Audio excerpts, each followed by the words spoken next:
mà hai bà cháu lại ở ngoài đường thế này. Bà muốn nhờ cháu giúp bà.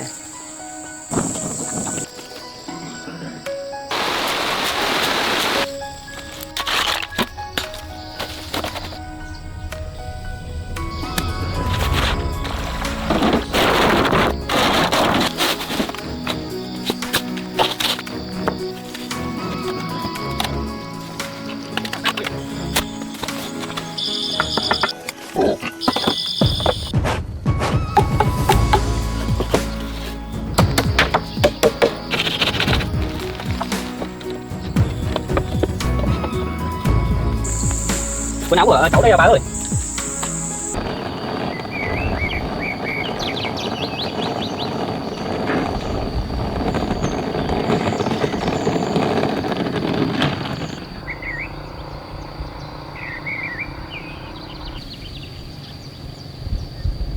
Bây giờ mình sẽ bắt đầu lại từ đầu trên chính quê hương của mình.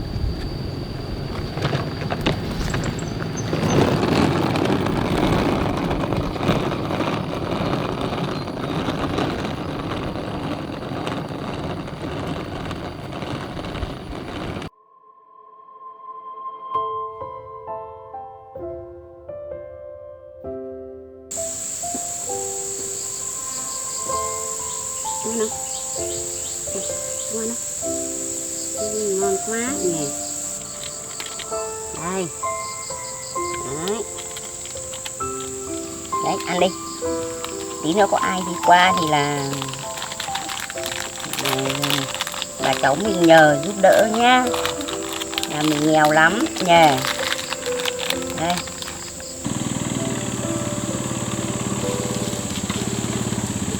Ôi cháu ơi, cho bà nhờ này một tí. Vâng, thế có chuyện gì hả bà? Tình hình là bà cũng có bệnh trọng, bệnh nặng lắm. Có khả năng thì bà cũng chả nuôi được cháu đâu. Xem cháu giúp bà nuôi được đứa bé này chỉ hộ bà mấy. Thế bây giờ là bà ra cái lán rách nát như này bà ở à? Thế Đấy. con cái bà đâu hết rồi?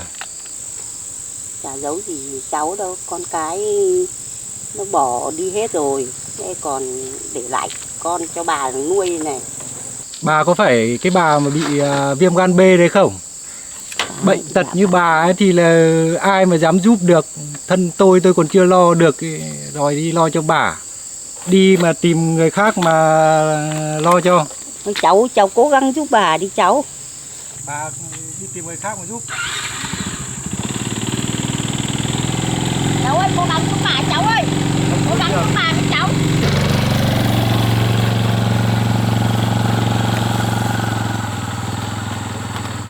Họ chả giúp bà cháu mình rồi, cháu nhà. Thôi thì có ai đi qua thì giúp bà cháu mình nhé.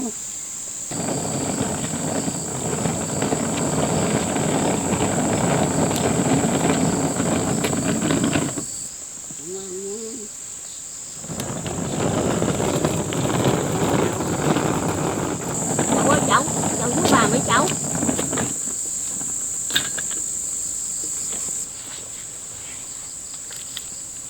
Bà ơi, nhà bà ở đâu mà hai bà cháu lại ở ngoài đường thế này?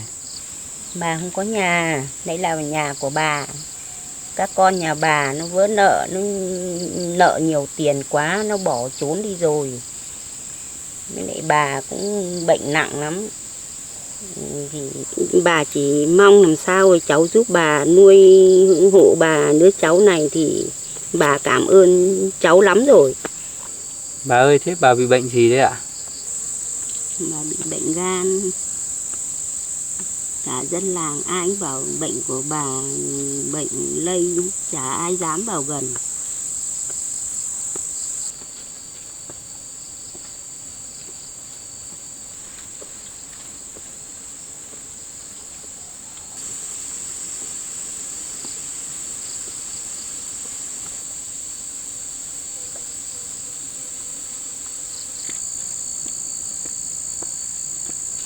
Bà ơi, cháu cũng muốn giúp bà lắm nhưng mà bây giờ cháu cũng chẳng còn gì, nhà cửa bây giờ cũng không có. Thì để cháu về nhà cháu làm nhà xong thì cháu quay lại cháu giúp bà nhé. Nếu được thế thì bà cảm ơn cháu lắm ấy. Bởi vì bây giờ bà cũng già rồi, làng xóm bây giờ ai cũng xa lánh. Giờ bà chỉ cần mong là cháu giúp được bà đứa cháu này là bà cảm ơn lắm rồi.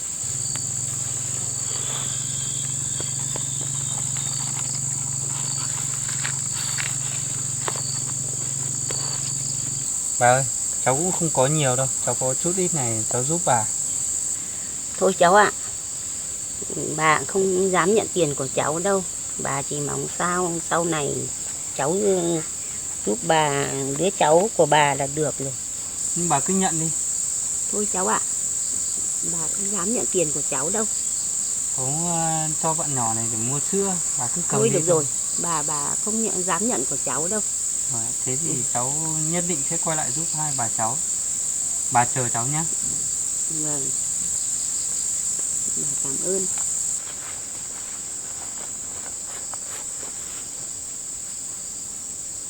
Bà ơi, cháu xin phép đấy ạ. Bà cố gắng giữ gìn sức khỏe nhé. Cháu nhất định sẽ quay lại giúp bà. Thế bà cảm ơn cháu nhá. Vâng. Cháu nhớ cố gắng giúp bà cháu nhá. Vâng ạ, cháu chào bà, cháu đi đây ạ. Vâng, bà cảm ơn cháu nhá. Cháu gái ngoan của bà, cháu nha. Mong làm sao đợt này có người giúp đỡ bà cháu mình thì tốt quá, cháu nhỉ.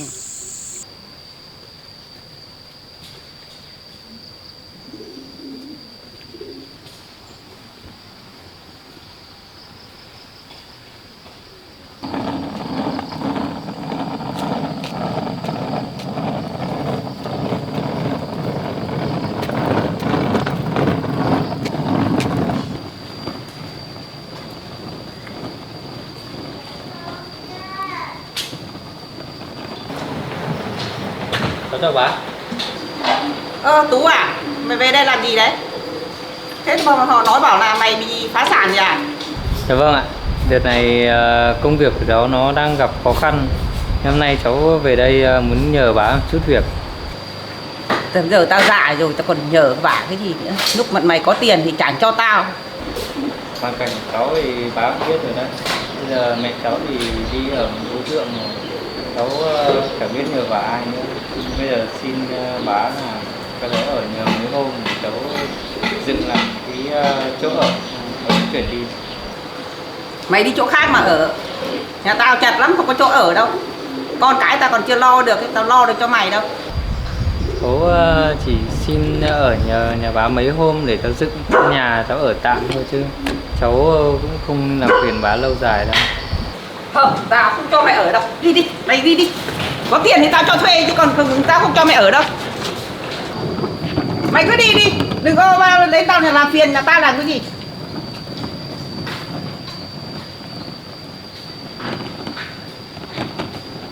Làm ăn phá sản thì bây giờ còn đến nhờ mới trả vả.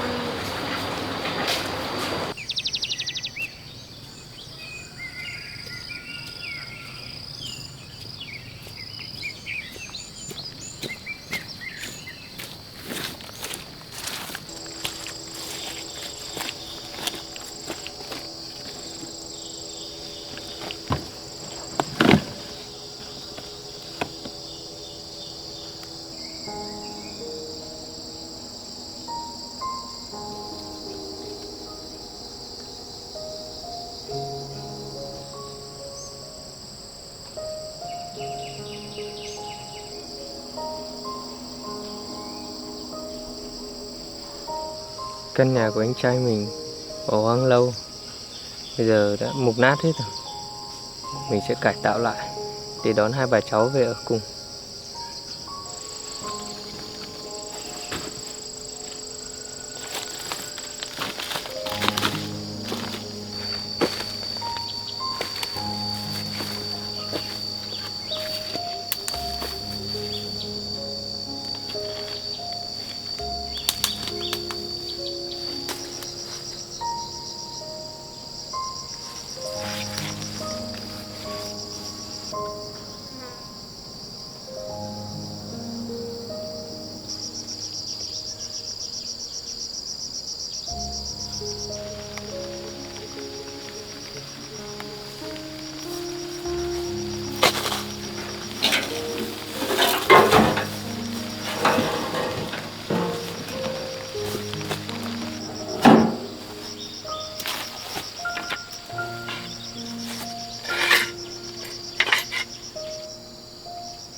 trời mưa mất rồi.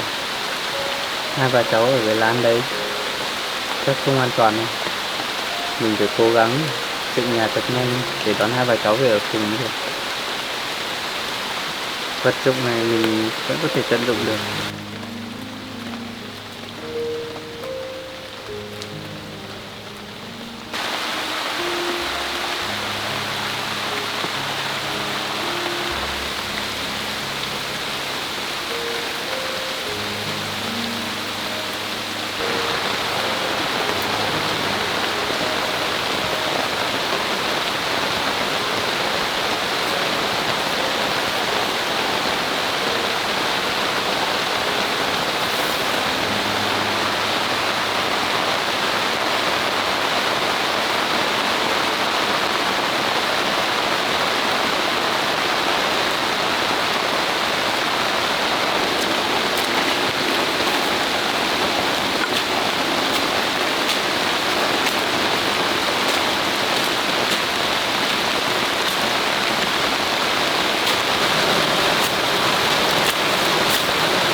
Cánh cửa này vẫn còn tốt đấy, mình sẽ tận dụng.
Nhìn nhà mình cũng đã làm xong rồi.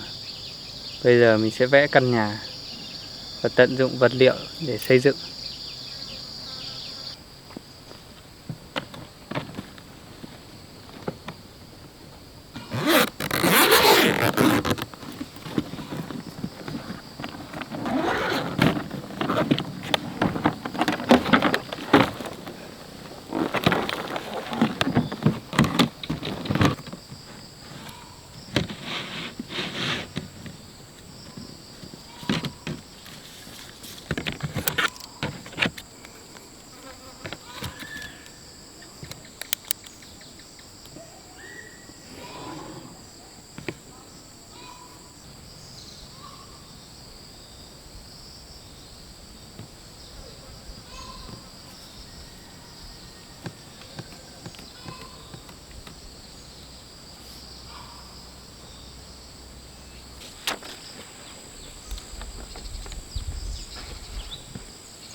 Bây giờ mình sẽ đi làm phần móng nhà.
Giờ xong phần móng rồi.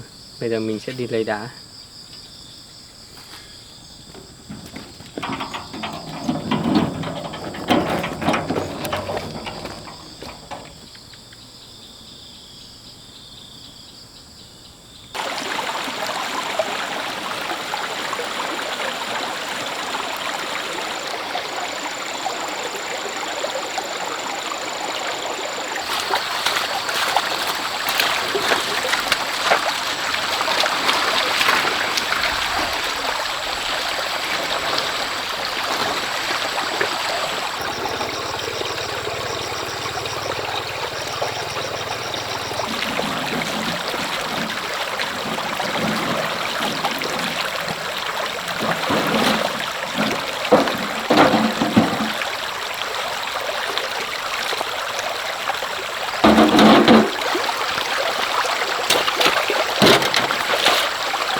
Mình sẽ cố gắng xây cả tối để đón hai bà cháu về.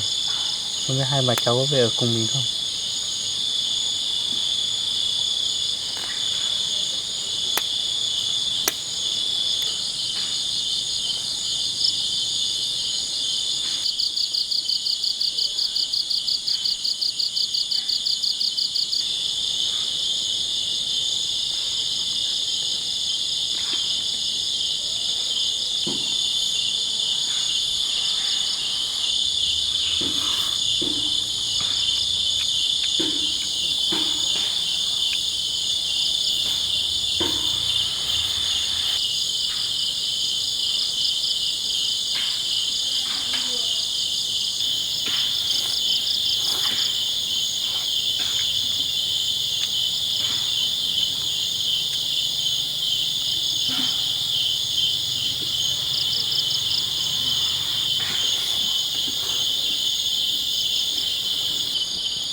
Giờ mình phải tranh thủ xây cả tối, mai chắc mới xong được.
Nhà mình cũng làm gần hoàn thiện rồi.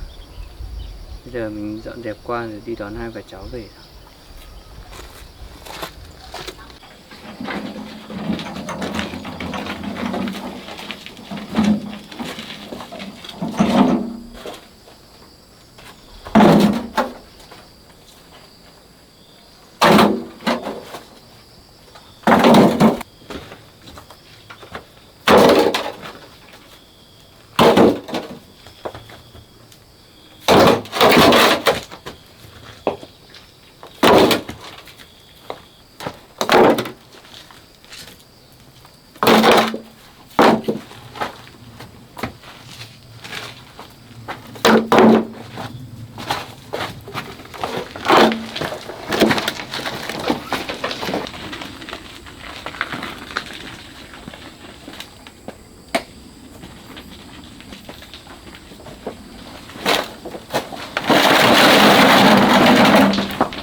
Trời sắp tối rồi, mình đi đón hai bà cháu về.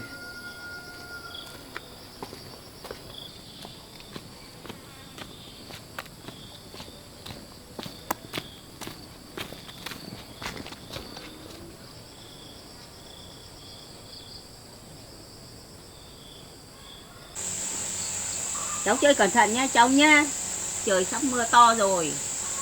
Nhà bà cháu mình chắc là tối nay đổ mất thôi cháu ạ.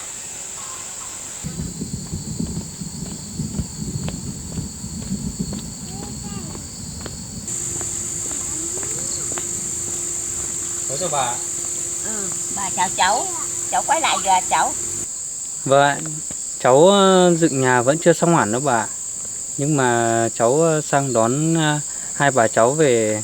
Không có, cháu sợ bà ở đây là tối nay trời sẽ mưa đấy bà. Hai bà cháu ở đây sẽ không an toàn đâu bà.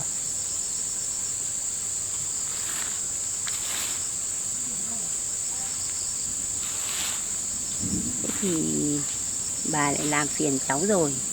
Bà cũng ngại quá. Nhưng mà không biết làm thế nào. Thôi bà... Trời thì mưa thế này, sắp mưa rồi. Bà không biết làm thế nào. Thôi bà đi thu dọn đồ đạc đi, về ở với cháu. Bà đi thu đồ đi, cháu bế em bé. Ra đây bác bế nào. Ôi giời. Quần áo của cháu đây à bà ơi. Cái đấy, quần áo của cháu hết ở đấy đấy.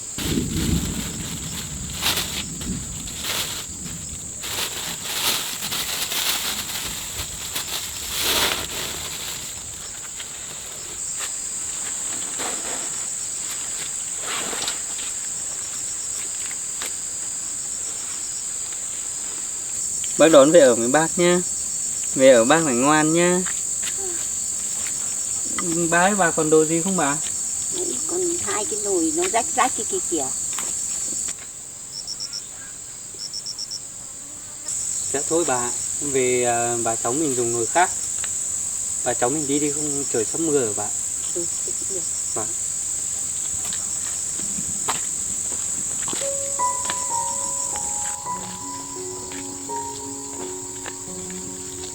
Bà ơi, mình đi thôi, trời sắp tối rồi, tí nữa là mưa to đấy bà.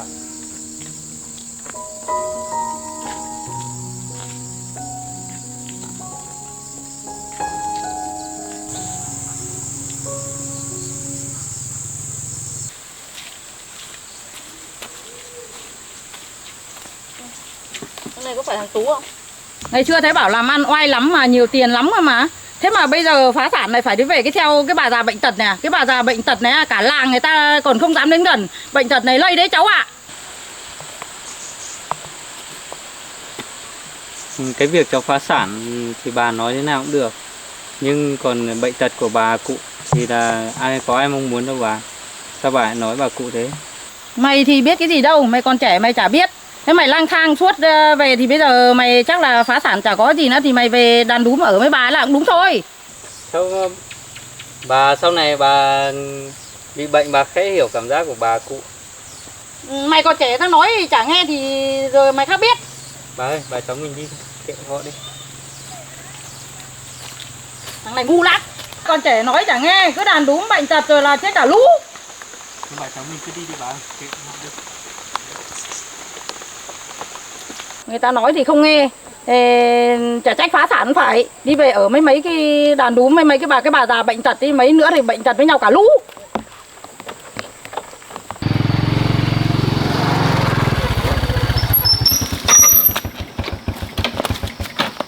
Anh kia, anh đưa con tôi đi đâu?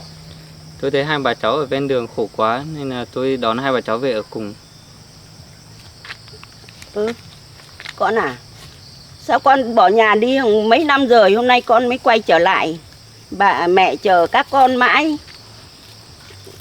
Còn không phải anh này, anh ấy thương mẹ với con, thế là anh ấy giúp đỡ thôi.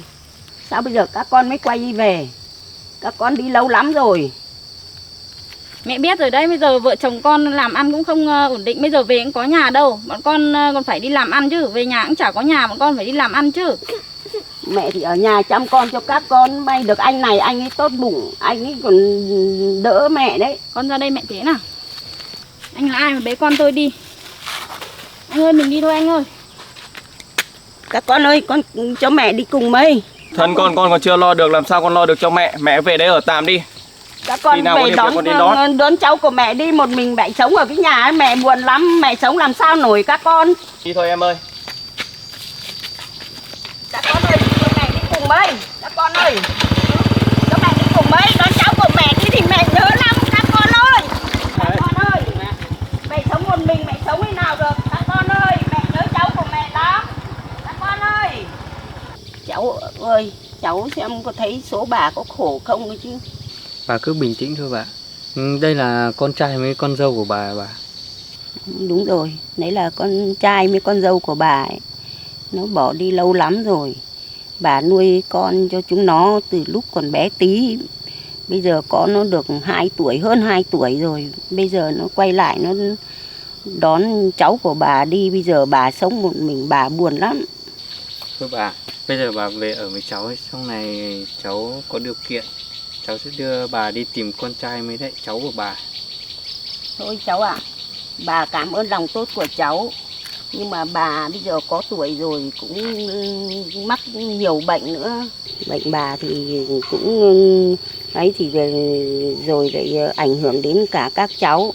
Thôi bà thì cũng về cái túp lều của bà ở thôi. Bởi vì cháu của bà bây giờ cũng đã có bố mẹ nó lo rồi.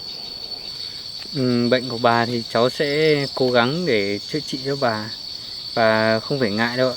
Bà cứ về ở cùng cháu đi, cháu cũng ở một mình thôi. Thôi cháu ạ, bà cảm ơn lòng tốt của cháu. Thôi bà vẫn về túp lều của bà thôi, về nhà của bà thôi. Bà ơi, bà về ở với cháu đi ạ. Thôi, bà cảm ơn nhé. Cảm ơn cháu nhé. Ôi cháu ơi, cháu không phải đi theo bà đâu cháu ạ. Cháu cũng phải nghĩ ngợi gì nhiều đâu nha cháu nha. Bây giờ mình có đuổi theo chắc bà cũng không về ở cùng mình đâu. Thôi để mai mình sẽ đến thuyết phục bà sau rồi.